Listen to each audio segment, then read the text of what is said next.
Chapter 3 की शुरुआत हम देखते हैं जीहो को बाहर से कोई आवाज़ सुनाई देती है। वह तुरंत पेंटिंग के अंदर से बाहर निकल के देखता है, लेकिन वहाँ कोई दिखाई नहीं देता।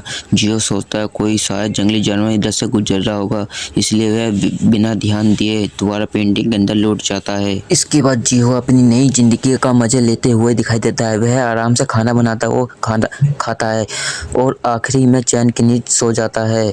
इसी बीच कहानी का फोकस पेंटिंग के बाहर की दुनिया पर चला जाता है। वह दो लोग स्कूल के खंडरों में पहुंचते हैं। उनमें से एक हैरानी से कहता है, अरे जरा इस पेंटिंग को तो देखो, पूरी बिल्डिंग आग में जल गई लेकिन इस पेंटिंग को एक रोज तक नहीं आई। दूसरा व्यक्ति अपनी अप्रेजर स्किल का इस्तेमाल करके पेंटिंग की जानकारी निकालता है और कहता है इसका नाम पोर्ट्रेट्स ऑफ जियो है। यह सुनकर पहला आदमी काफी उत्साहित हो जाता है। हमारे साथ सफर करने का सही फायदा है। अगर सिस्टम इस पेंटिंग का नाम दिखा रहा है तो यह कोई साधारण चीज नहीं, बिल्कुल एक असली आइटम है।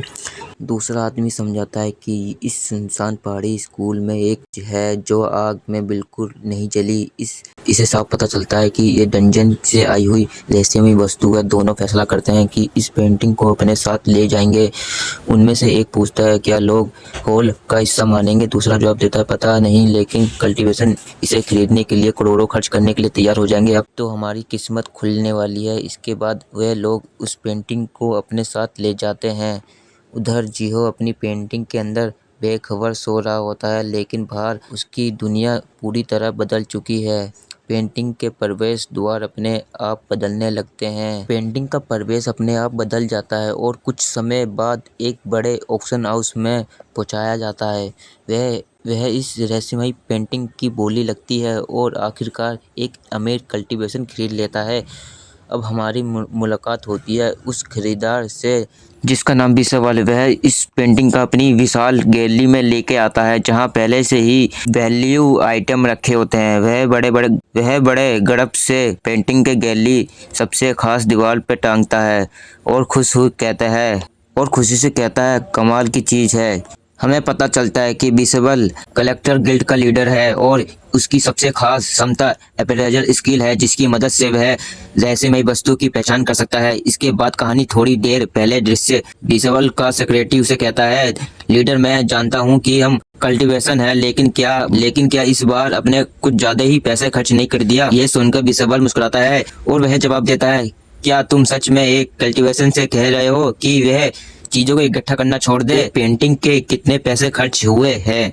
बिसावल शांत होकर जवाब देता है, मैं अपनी कमाई से अपनी पसंद की चीज खरीदता हूँ। बिसावल अपनी सेक्रेटरी को एक पुरानी घटना के बारे में बताता है। 31 साल पहले दुनिया सबसे बड़ी तबाही, उसी समय अनगिनत दूसरे डायमेंशन पृथ्वी से जुड़ गए थे और वही नहीं डंजन का जन्म हुआ। उस डंजन से अनगिनत खतरे मॉन्स्टर बाहर निकलने इंसानों पर हमला करने लगे। जब पूरी मानवता विनाश के कगार पे पहुंच चुकी थी, तभी एक रहस्यमयी शक्ति सिस्टम का जन्म दिया। इस सिस्टम की वजह से इंसानों को ताकत मिलने, हंटर बनने और पृथ्वी पूरी तरह खत्म होने से बच गई। बिसावल आगे बताता है, हंटर एसोसिएशन के प्रेसिडेंट टानाहान, उसकी सबसे बड़ा शौक है खतरनाक मॉन्स्टर पालना, ने इस पेंटिंग को खरीदने के लिए बिना सोचे समझे 2000 तक बोली लगा दी। ये सुनकर सिक्योरिटी पूरी तरह से चौंक जाता है। वह कहता है, क्या एसोसिएशन प्रेसिडेंट भी इस पेंटिंग को चाहती थी?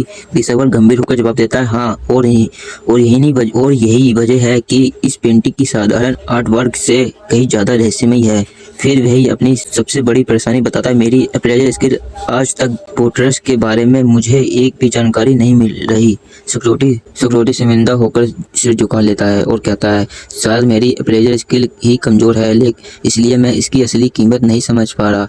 लेकिन बिसावल मुस्कुराता है और अपनी दोस्त मत दो, सच मैं कह रहा हूँ, मैं भी नहीं जानता कि आखिर यह पोर्ट्रेट्स है या क्या। ये सुनते ही सिक्योरिटी के पैरों तला जमीन खिसक जाती है। वह सोचता है, अगर कोरिया के इन सबसे महान गिल्ड में से एक कोलवर्ट गिल्ड का एस क्लास लेजेंड भी आइटम का मुआयना नहीं कर सकता है, तो यह आखिर कितनी खतरनाक चीज होगी। फिर भी बिसावल की तारीफ करने लगता है, लेकिन बिसावल तुरंत उसे रोक देता है और कहता है, थोड़ी बहुत चापलूसी करने से कुछ नहीं मिलने वाला। सिक्योरिटी गंभीर होकर कहता है, मेरे हिसाब से यही अब तक हमारी। वह अकेला खड़ा होकर जीहो के पोर्ट्रेट्स को ध्यान से देखता है और सोचता है। इतनी कहकर बिसावल धीरे से पेंटिंग को छूता है। जैसे ही उसके हाथ पोर्ट्रेट्स पर पड़ते हैं, इसी दौरान बिसवल को अचानक कुछ अजीब महसूस होता है। ऐसा लगता है कि पेंटिंग में बना जिहो अब सीधा उसी तरफ देख रहा है। वह नजर देखकर बिसवल के होश उड़ जाते हैं। अगले ही पल उसकी चेतना जैसी दूसरी दुनिया में पहुंच जाती है। उसकी चारों तरफ से गहरा अंधेरा होता है।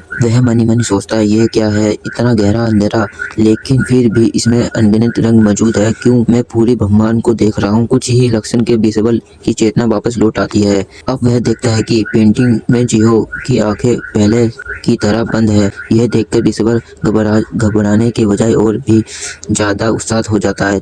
यकीन था कि यह कोई साधारण पेंटिंग नहीं है। मेरी अप्रेजल स्किल भी इसकी असली पहचान नहीं कर सकती। इसके मतलब इसमें। और तभी वह बिसवल को जोर जोर से पागल की तरह हंसते हुए देखता है। बिसवल खुशी से हैरान हो जाता है, जबकि जिहो उसे देखकर पूरी तरह कंफ्यूज हो जाता है। जिहो के चेहरे पर एक सेकंड मानो ये कह रहा हो, अरे भाई, ये इंसान हंस रहा है या सच में पागल हो गया है। और कहानी अगले रहस्य की ओर आगे बढ़ती है।